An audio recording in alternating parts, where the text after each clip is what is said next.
Start. Hello guys, তো আজকে আমরা করবো একটা ইউএসবি চার্জিং টর্চ ল্যাম্প। দেখুন এখানে পেয়ে গেছে একটা রিমোট।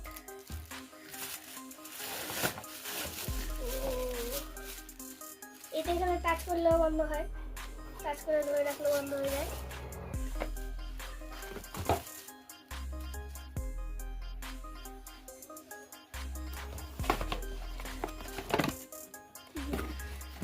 ভিতরে পেয়ে গেছে একটা চার্জিং কেবল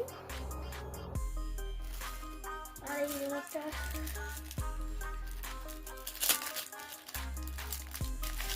আর এই রিমোটটা দিয়ে এটাকে অন অন করে কালার অফ করা যায়।